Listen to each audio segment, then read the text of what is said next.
Selamat datang di channel YouTube Fernando De Caprio, channel yang membahas politik dan hukum. Channel tempat berkumpulnya orang pintar. Kata orang bijak, orang pintar ketemu dengan orang pintar. Orang pintar tidak ketemu dengan orang bebal. Pada hari ini saya kembali mengundang abang saya, senior saya,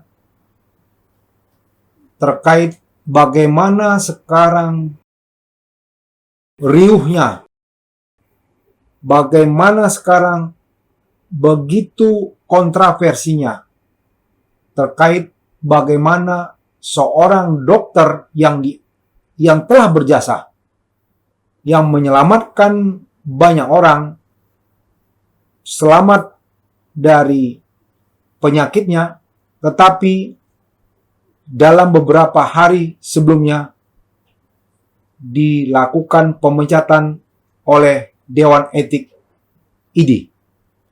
Kita membahas ini dari kaitan bagaimana hukum memandang seorang dokter yang mempunyai manfaat di masyarakat. Apakah etik itu berlaku kalau dikaitkan dengan hukum itu sendiri, kemanfaatan hukum sendiri? Bagaimana pula seorang pakar hukum melihat pemecatan tersebut?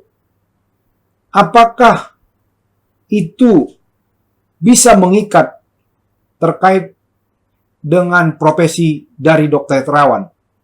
Kita telah mengetahui dokter terawan sendiri sekarang ini diundang oleh salah satu rumah sakit di Jerman untuk mengembangkan ilmu yang dia miliki. Hari ini saya mengundang kembali senior saya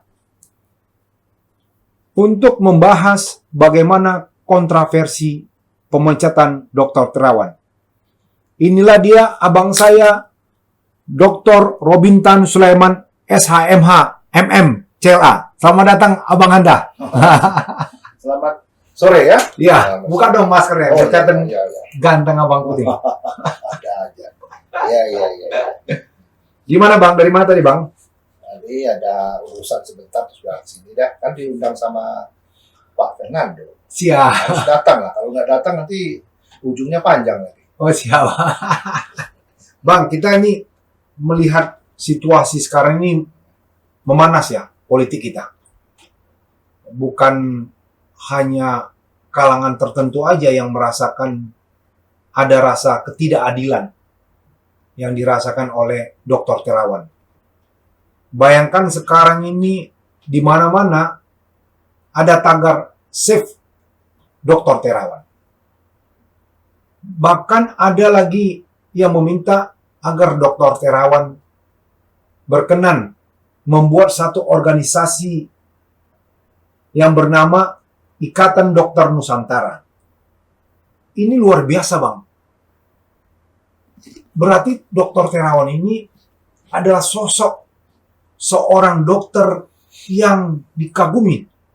Belum ada kita tahu sampai seperti ini gelombang massa untuk membuat tagar Save Dr. Terawan. Saya mau nanya sama abang begini bang.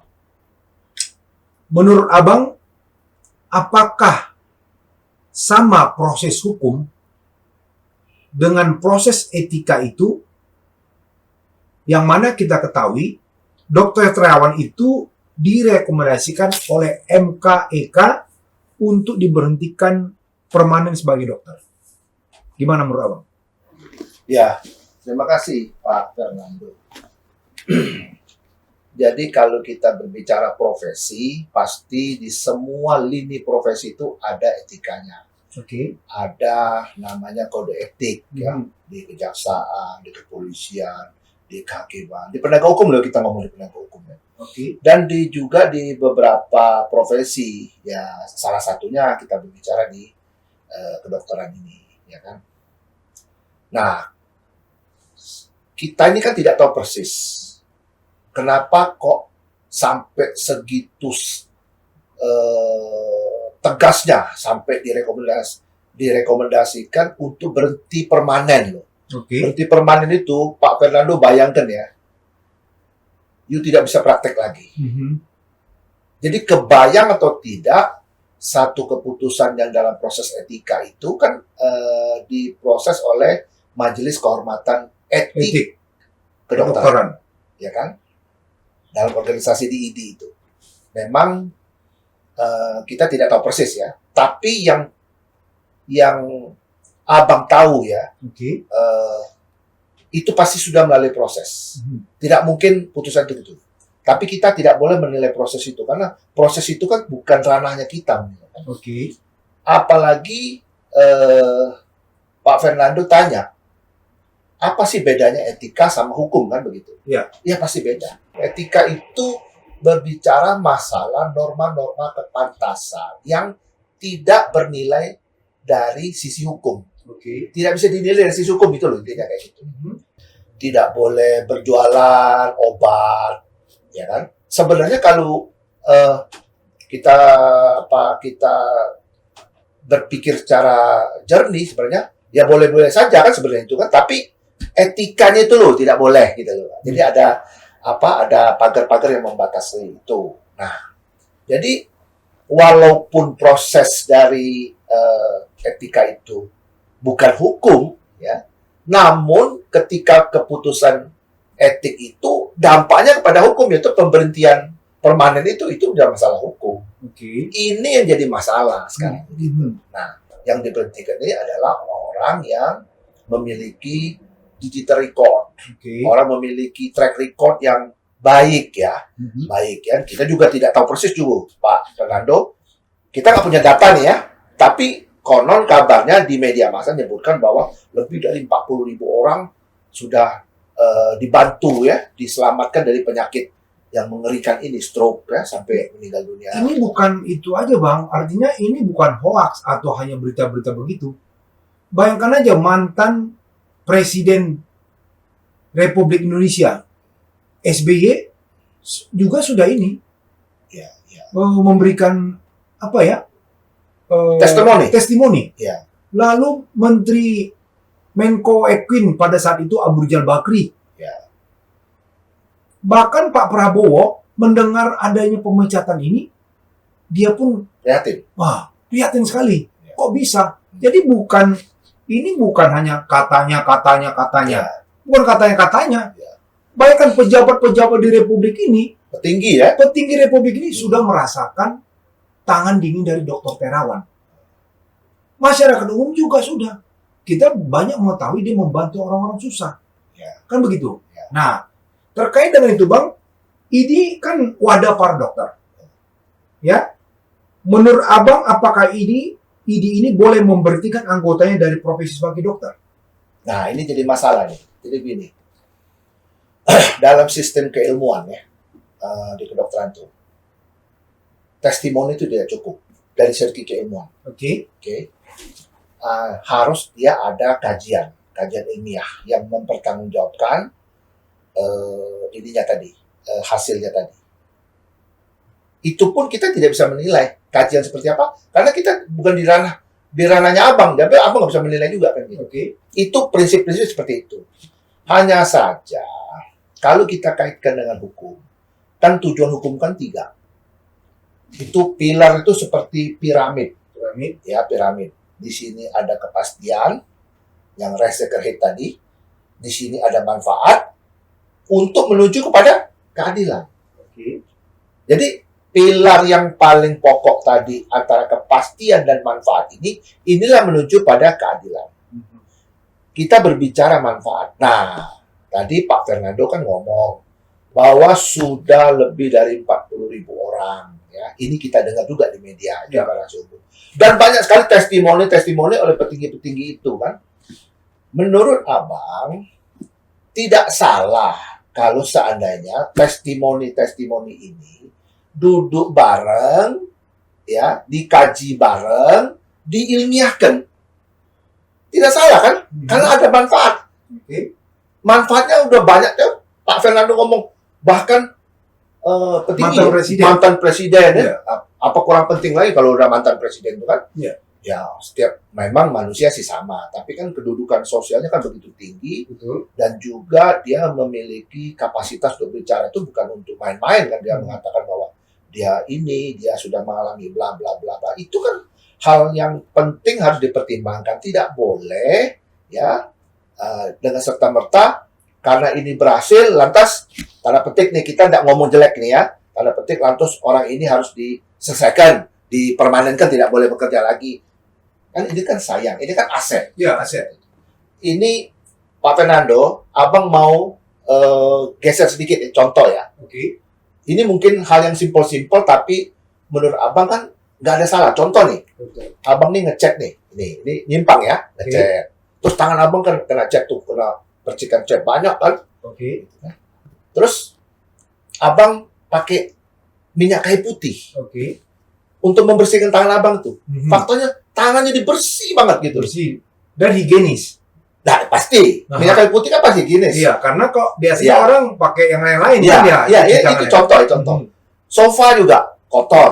Terus abang bersihkan pakai minyak kayu putih. Mhm. Sofa mobil itu putih, dekil, bersihkan, bersih.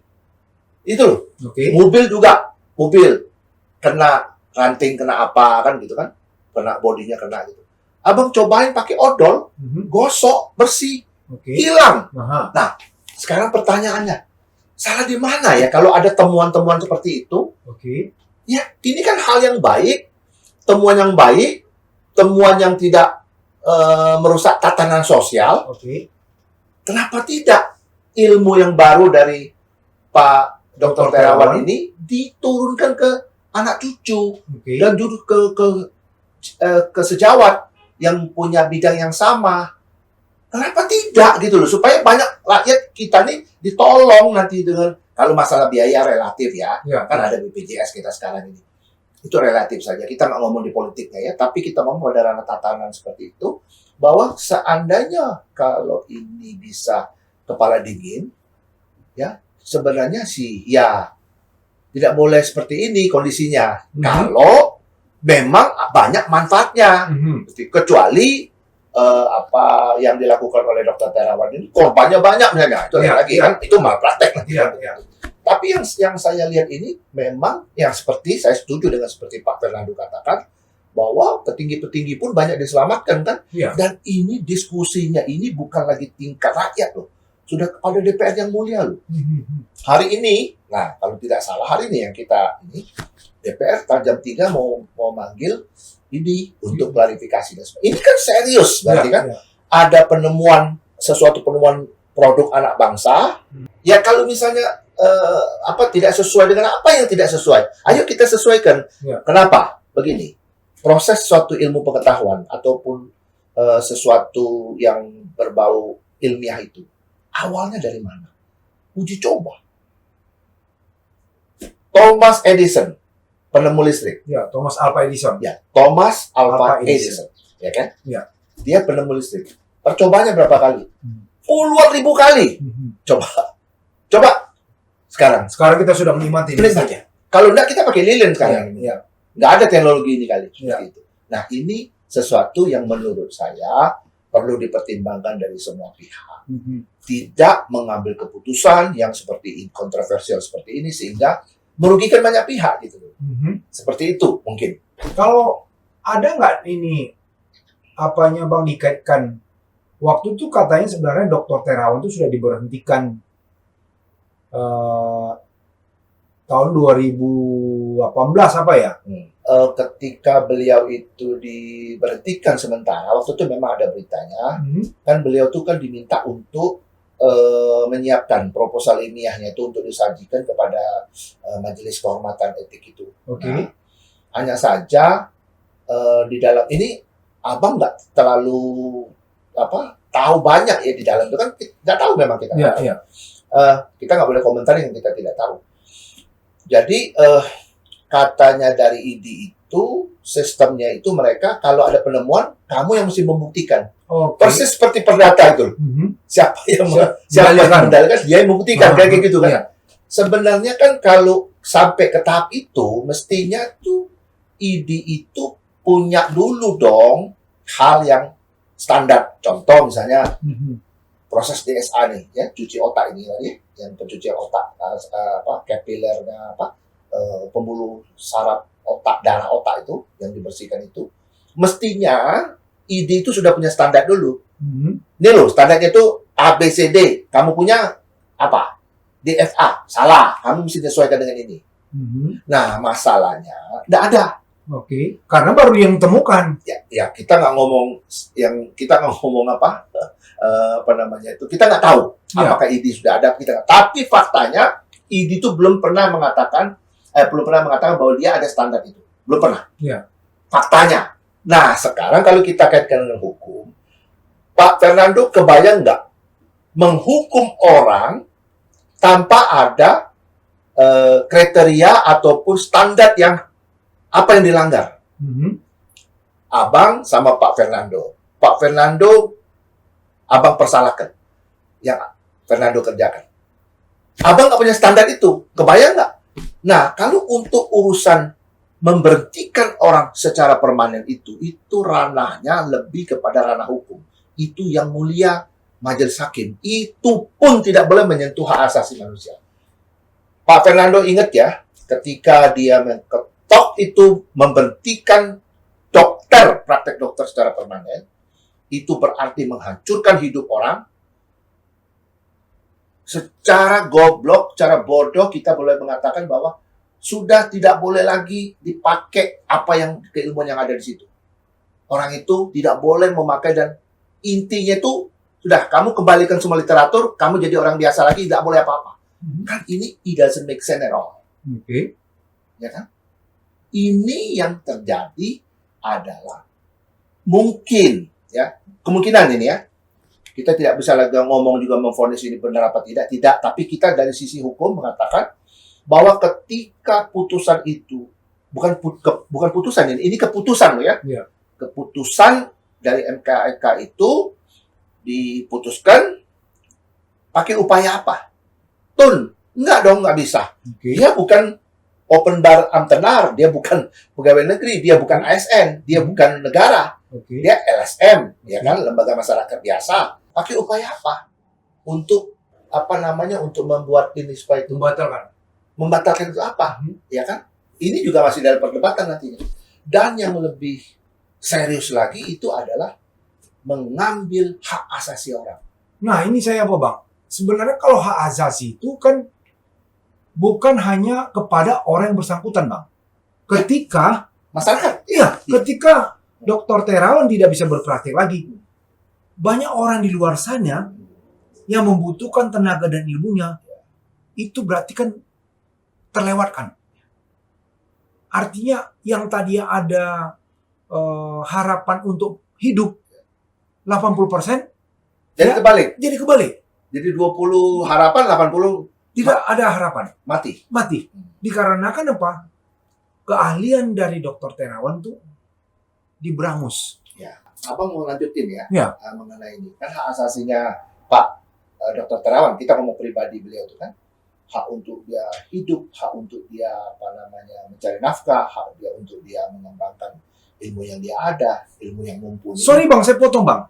Ini kalau Dr. Terawan secara ekonomi dia mampu. Ini saya nggak setuju tentang mencari nafkah. Tapi yang saya sorot di sini adalah orang lain yang membutuhkan ilmu dia.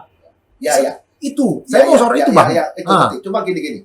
Dia kan sudah mampu. Bukan masalah mampu tidak mampu. Orang kan punya hak untuk mencari nafkah. Masalah dia mampu, masalah lain kan. Kebetulan dia mampu ya. Sudah, dia nggak bisa nyari nafkah. Dia ada tabungan. Itu lain lagi masalah. Tapi nafkah tuh maksudnya dia nafkah kepada keluarganya.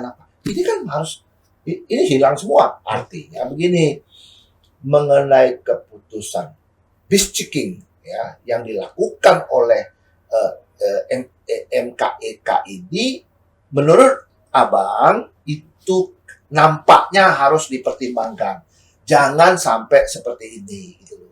Kenapa? Karena ini menyangkut, ya benar kata Pak Fernando, bukan masalah dengan Pak Terawan aja, tapi stakeholders ya, orang-orang yang memerlukan jasa beliau itu. Jadi ya nggak ada harapan lagi kurang lebih seperti itu kan. Nah, menurut Abang memang sebenarnya ilmu yang didapat oleh Pak Terawan ini mestinya, Dokter Terawan ini kan mestinya kan diikuti oleh dokter-dokter lain, dikembangkan ke koleha, turunkan ke anak cucu supaya semua bisa berkembang dan menolong lebih banyak, mungkin bukan 40.000, mungkin 40 juta orang, kan begitu? Ya, betul. Nah, Seperti makanya Bang, ini pertanyaan saya gini Bang. Kalau kita kaitkan ini dengan tujuan hukum, ya, apakah salah kalau ada yang bermanfaat bagi masyarakat, ya, sedangkan aturan normatifnya itu tidak sesuai? Nah, gini, hukum itu kan pilihan. Kan kita waktu di Fakultas Hukum kan diajarin namanya itu filosofi hukum, logika, ya logika hukum, dan juga politik hukum, ya kan? Politik hukum berbicara pemilihan nilai. Kan nilai yang paling banyak bermanfaat bagi masyarakat, itulah nilai yang paling tinggi. Kan hukum kayak gitu kan? Iya, betul. Kalau misalnya cuma manfaat bagi orang itu saja, tidak bermanfaat bagi orang lain, ya, tidak ada keadilan. Tapi ketika itu bermanfaat bagi orang lain, itu nilai tertinggi. Politik hukum mengajarkan pada kita memilih nilai-nilai, merenungkan filsafat, masuk akal atau tidak, logika. Kan seperti itu. Iya, iya. Nah, kalau kita kaitkan dengan cerita ini tadi, Dr. Terawan ini kan, ya Pak Fernando kan tadi ngomong dari awal, lebih dari 40.000. Itu bukan sedikit loh, Pak. Kalau 40.000 itu mungkin satu kelurahan ya, mungkin. Lebih. Ya. Lebih. Nah, karena Abang bukan orang pemerintah, jadi nggak tahu. Jadi, itu luar biasa benar kan? Nah, kalau ini bisa diturunkan, terus dokter-dokter ini urun rembuk, sama-sama, ayo kita, satu korot, tolong Pak, ajarin kami Pak, kita ilmiahkan Pak, ya kan? Ini bagaimana supaya merata dokter-dokter banyak yang pintar-pintar di bidang itu membantu, ya bukan 40.000 lagi kan? Ya. Mungkin 40 juta, mungkin 400 juta mungkin. Kan Indonesia itu meledak, betul nggak? Ya. Waduh, orang-orang luar datang bertemu dengan dokter-dokter kita, jadi devisa. Nah, ini Abang apakan? Nah, Ini kita kaitkan dengan tujuan Pak Presiden yang akan membangun rumah sakit internasional di Bali. ya itu sudah mulai Nah, ya kan? Tujuan utama adalah masuk devisa. masuk devisa. Bayangkan kalau kita, kenapa orang-orang yang punya uang di Indonesia itu berobatnya Keluar ke Malaysia dan ke Singapura yang dekat ya. yang dekat. Di samping ini nanti saya apakan dengan etik profesi tadi, Bang. Di samping dokternya di sana terbuka, ya kan, memberikan pencerahan kepada pasiennya, ya, sehingga pasien senang, mereka berobat ke sana. Kita kaitkan sekarang dengan apa rencana Pak Presiden, ya kan? Pak Presiden membangun rumah sakit di Bali, sebenarnya tujuannya mendatangkan devisa. Selain orang berobat, ya, lalu orang bisa jalan-jalan, destinasi, tur. Kan gitu. Turisme. Jadi, kalau aset bangsa yang sangat bagus seperti Dr. Terawan ini hilang, sementara salah satu rumah sakit ternama di Jerman meminta dia untuk mengembangkan ilmu DSA dia, di mana menurut Abang rencana Pak Presiden itu? Inilah jadi masalah ya di negeri kita ini. Abang tidak mau menilai orang karena kan Abang bukan penilai moral ya.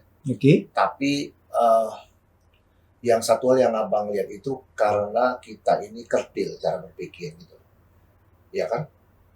Kalau dokter-dokter lain datang dari luar beriklan, ID nggak banyak, nggak banyak protes loh, diam loh. Tapi ketika dokter ada yang di dalam negeri itu, ID kok kayak seperti wah betul-betul kayak seperti apalah, luar biasa lah. Karena ini sudah terjadi sehingga kejadian demi kejadian ini ya benar kata Pak Fernando bilang itu, orang luar pun bisa menilai dan mau mengambil, orang Jerman mau mengambil, kenapa kita mau lepas seperti itu kan? Iya. Dan itu bukan di bidang itu, di bidang iptek itu banyak tuh orang-orang pintar itu diambil tuh di NASA, diambil di perusahaan farmasi, Tahu nggak yang menemukan vaksin Pfizer itu?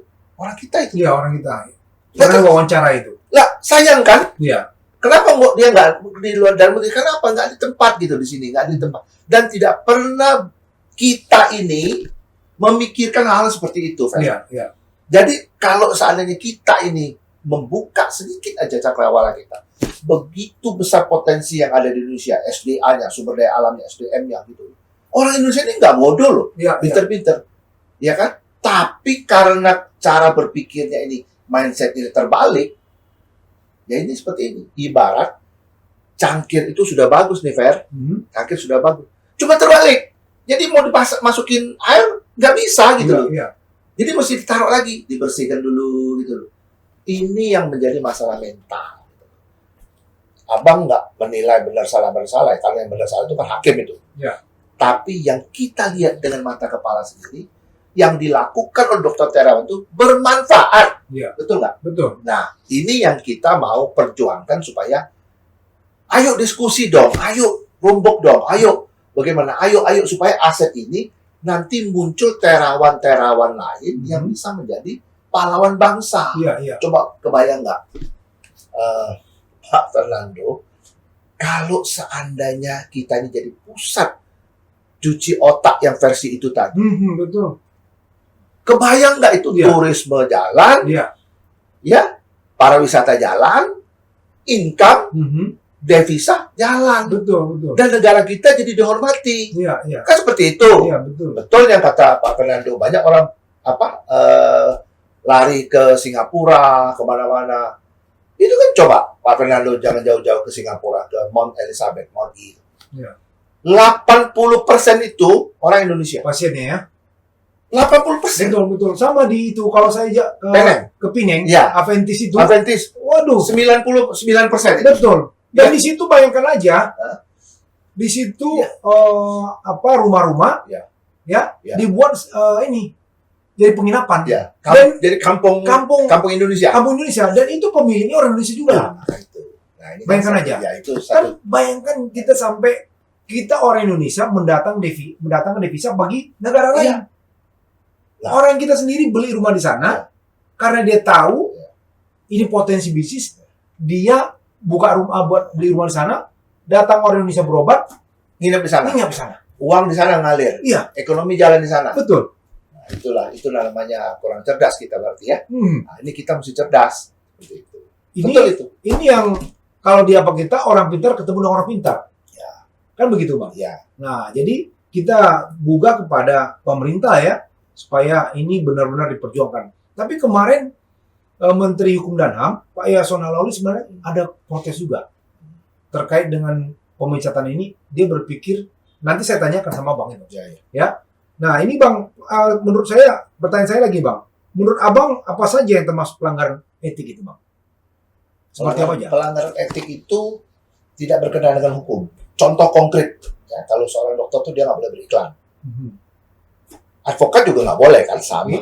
Nah, jadi itu contoh konkret. Yang kedua contoh lagi misalnya dia jual-jual obat, itu tidak boleh. Itu Nah. contoh etik. Nah, kalau gitu kenapa dibawa ke sidang kode etik? Beliau kalau tahu dia nggak pernah beriklan, dia nggak bilang dia pintar, Ya kita nggak tahu ya, kita nggak tahu proses itu ya. Jadi kita nggak. dia nggak melanggar itu. Ya itu kan kita nggak tahu. Itu kan prosesnya kan berlanjut tuh, jalan-jalan sehingga ada putusan. Kita nggak tahu apa di dalam tuh nggak tahu. Kecuali kita ada dokumen, kita ngomong, dokumennya begini, akan itu lain. Sekarang ini begini, persoalan yang mendasar itu adalah kemungkinan besar ini ada miskomunikasi. Kan ini dikomunikasikan aja kan antara pihak sehingga menimbulkan sesuatu persetujuan baru kan, ya, over income, perjanjian kontrak sosial lah. Oke. Ya kan? Seperti halnya yang dilakukan oleh negara-negara yang maju itu, mereka itu betul-betul menjaga itu aset-aset itu, sehingga seperti Singapura itu, dia jaga betul tuh ahli-ahli itu loh. Kenapa? Kalau ahli-ahli itu pergi, dia mau dagang apa lagi? Oke. Kan nggak ada yang pergi nanti kan begitu, nggak ada income bagi dia. Seperti itu. Jadi seperti itu. Nah, kalau saya baca di salah satu artikel, Bang, sebenarnya masalah etika tuh, sikap etis dan profesional dokter tuh tidak menyangkut apa tadi tuh menemukan yang tidak sesuai. Ini saya baca Bang ya. Ya. Dia bilang di sini anatomi menghormati hak pasien. Itu masalah etika. Berarti kalau dia tidak menghormati, itu melanggar etika. Ya. Lalu beneficent, melakukan tindakan untuk kebaikan pasien. Kalau dia tidak melakukan, berarti dia TK. kan begitu. Lalu non malfeasant, tidak melakukan perbuatan yang memperburuk pasien. Lalu justice, bersikap adil dan jujur. Ya. Yang terakhir altruisme, pengabdian profesi. Ini yang sebenarnya sikap etis dari seorang Ya, itu dokter profesional. itu betul ya. Jadi satu perpaduan itulah yang disebut dengan conduct. Oke. Conduct itu perilaku. Perilaku dokter tidak boleh A B C D E. Ya, Itu harus ya. sesuai dengan ini kan. Nah, untuk mencabut izin, memberikan izin dan lain sebagainya itu sebaiknya jangan diberikan kepada lembaga-lembaga non-government. Pemerintah harus ambil alih dan pemerintah harus yang mengambil sikap untuk mengizinkan dengan tidak mengizinkan. Nah, Betul. nah, Seperti yang kata Pak Yasona Lawli. Nah, itu saya mau tanya sama Bang, Ya. apakah menurut Abang sebaiknya pemerintah ya yang yang berhak mencabut ini seseorang izin berpraktek dokter, atau menurut Abang apakah saran-saran yang di luar sana meminta kepada dokter Terawan untuk membuka organisasi baru namanya Ikatan Dokter Nusantara? Gimana menurut Abang sebaiknya?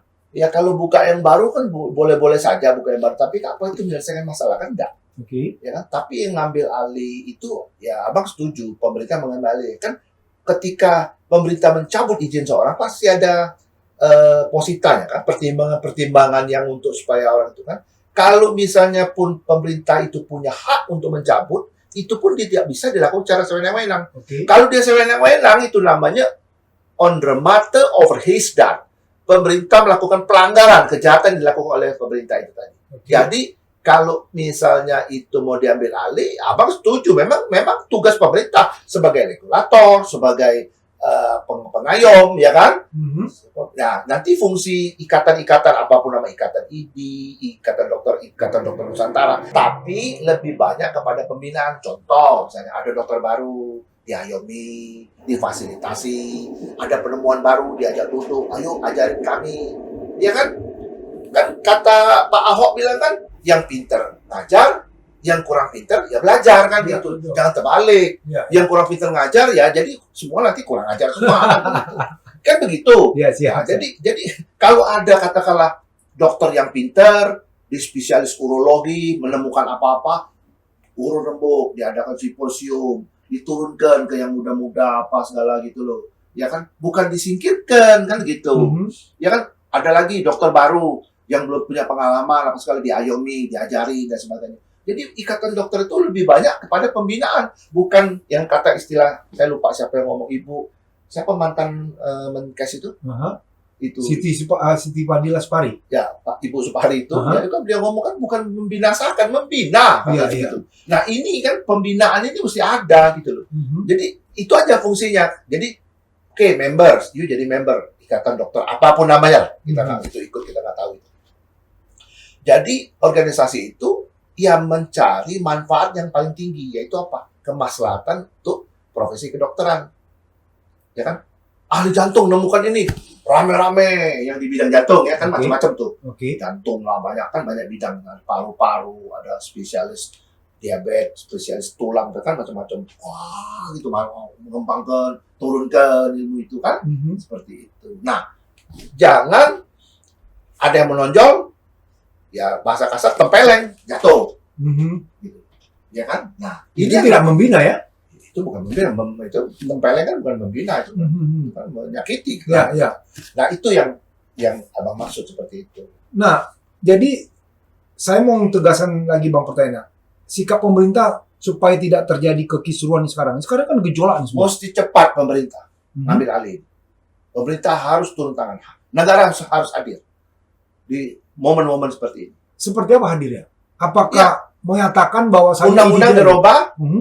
ya kan? Bila perlu diperpu kan, Ya. Ya kan nanti kan di DPR kan terus jadi legislatif, jadi undang-undang kan, Mhm. dipercepat semua ini diambil alih bla bla bla bla, silakan. Kalau Perpu berarti presiden dong harus. Karena Presiden. kalau membuat undang-undang lagi lama sekali, Bang. Ya Perpu kan bisa cepat itu. Kalau Perpu, kalau berarti dalam hal ini presiden harus ya ambil alih. presiden ambil alih kalau terjadi kekisruan. Iya. Kan, kekisruan. Menurut Abang, negara harus hadir di tengah kekisruan seperti ini. Karena apa? Ya tadi Pak Fernando yang cerita sendiri, 40.000 orang sudah diselamatkan. Kan itu kan bukti yang kata Pak, itu kan? Iya, kita di media mengatakan itu 40.000. Ya, Kan begitu. Jadi bukan 1-2 media, itu semua media online mengatakan 40.000. Iya. Kan begitu. Iya. Dan testimoni para pejabat petinggi negara ini semua sudah mengatakan ya, ya. bahwa mereka telah terselamatkan oleh Dr. Terawan, Iya, tangan iya. dingin Dr. Ya, Terawan. Jadi bukan hoax, bukan hoax ya. gitu loh, Bang. Betul, betul. Nah itu jadi karena ini ada penemuan yang baik, Mhm. kan tidak salah duduk bareng, ajaran kami dong, Mhm. metodenya bagaimana? Iya. Ayo dong, senyum dong datang. Aduh Pak, Bapak punya ilmu nih, ajarin kami Pak. Ayo kita sama-sama. Nanti ada masukan-masukan, Pak kayaknya pakai alat ini kayaknya kurang pas dong Pak. Saya nemukan alat ini loh Pak. Alat ini mungkin lebih canggih, bla bla. Kan bisa saja diskusi. Iya, Sehingga nemukan ya ini. Ya kata orang Jawa bilang, ya ngono, ya ojo ngono lah kan kayak gitu. Kata orang Jawa kan gitu. Jadi menurut Abang sih perlu ada turun tangan pemerintah karena kekisruan ini. Kayaknya kasus ini kan katanya sudah lama dari 2013 ke 2022, 9 tahun kan lumayan lama ini Iya. kan. Tapi kita nggak tahu, kita nggak berkomentar itu ya, silakan aja. Tapi yang paling penting itu adalah kita lihat di ujungnya nih. Dull matter hit-nya, bukan wet matter hit, tapi dull matter hit itu bukan due process yang kita lihat ini. Tapi kita lihat itu hasilnya. Output dari keputusan ini menimbulkan kontroversi yang seperti Pak Fernando katakan. Kaget semua kan, bukan di kalangan masyarakat, sampai DPR loh. Betul, betul. Kan serius banget, DPR itu lembaga negara loh, Iya. di luar eksekutif. Bukan main-main, negara kita ini DPR tuh mewakili kita. Kan Iya, seperti betul. itu. Ini very serious. Itu kurang lebih, Iya. menurut Abang. Ini Bang, terakhir Bang. Menurut Abang, apa yang harus dilakukan oleh Dr. Terawan? Karena Dr. Terawan orangnya kan santun, diam saja dia. Ada masukan Abang buat Dr. Terawan nyikapin Orang dalam posisi seperti Dr. Terawan itu sulit. Lebih baik diam. Diam, biar aja nanti yang tangan-tangan otoritas yang bekerja, yang punya otoritas. Makin beliau itu ngomong nanti makin nggak bagus, ya kan? Orang dalam posisi seperti terjepit seperti ini, ngomong apa aja nalarnya sudah nggak jalan. Dia sedih, dia apa itu nggak bisa kita harapkan banyak.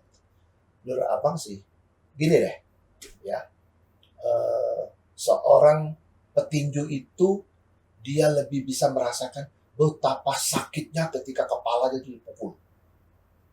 Ya kan? Wasit nggak tahu. Wasit hanya tahu kalau dia sempoyongan, dihitung. Wasit cuma tahu itu, nggak tahu berapa pusingnya dia kan. Begitu juga Pak Dr. Terawan ini. Pak Terawan ini bukan main pusingnya. Gitu. Nah, baiknya beliau diam, tangan-tangan pemegang otoritas yang bekerja untuk membereskan. Bukan menang kalah, bukan salahkan A, salahkan B. Tapi mencari the best way untuk kemaslahatan rakyat kita, kemaslahatan bangsa kita. Karena Terawan, kalau menurut Abang, ini aset. Ya kan? Ini aset bangsa, dan ini mungkin simbol kebanggaan kita. Dan kita berharap Pak Terawan itu menularkan ilmunya ini kepada dokter-dokter muda yang dibawa beliau itu, atau sejawat beliau itu. Satu saat, nanti ketika eranya beliau berlalu, kan masih ada yang meneruskan kan generasi berikut. betul. Bukan 40.000 lagi yang seperti Abang berkali-kali. Mungkin 40 juta orang bisa Iya, diserang. iya. Luar biasa, dan orang datang dari luar negeri, datang berbondong-bondong gitu untuk mencari rumah sakit yang seperti Pak Fernando bilang tuh, rumah sakit, wah orang Bali kan luar biasa itu. Betul. Devisa kita dapat, kita jadi terkenal, bangsa kita jadi kuat dan lain sebagainya. Itu kenapa. Oh, luar biasa nih. Masukan dari abang saya, Bang Robin Tan Sulaiman.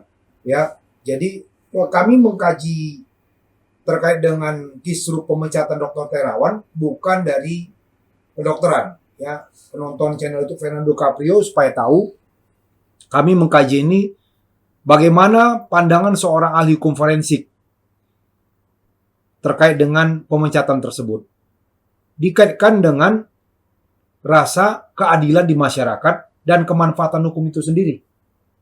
Ya, jadi sekali lagi kami di sini bukan membahas terkait etika profesi dari seorang dokter. Tapi kami membahas pandangan seorang ahli hukum bagaimana pemecatan itu untuk kemanfaatan seluruh bangsa ini. Yang mana ternyata berefek kepada kekisruhan di masyarakat dengan adanya tagar Save Dr. Terawan. Ya, itu aja yang bisa kami sampaikan hari ini, Bang. Terkait dengan itu saya mau bagikan quote, Bang, yang Abang sampaikan ya. Ya, sebenarnya saya mau menggali lagi. Ya, ini abang saya luar biasa. Waktu podcast sebelumnya membahas terkait dengan bagaimana penegakan hukum dan penegak hukum itu sendiri. Luar biasa. Kalau beliau nih saya panggil rasanya waktu yang diberikan produser kepada saya itu tidak cukup. Ya, pengen berlama-lama. Tapi kita dibatasin, Bang, oleh produser. Ya, terkait dengan apa yang disampaikan Bang Robintan, dia bilang seperti ini. Orang-orang yang kuat mencari sesuatu atau potensi di dalam dirinya sendiri. Sementara orang yang lemah mencari sesuatu potensi pada diri orang lain. Bayangkan aja, seorang Dr. Terawan, dia mengembangkan dirinya untuk kemanfaatan orang lain.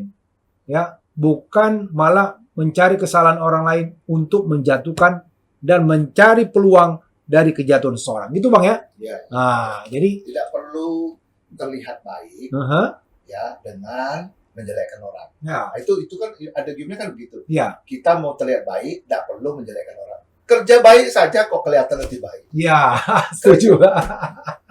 Luar biasa ya. Itu aja yang bisa kami sampaikan hari ini.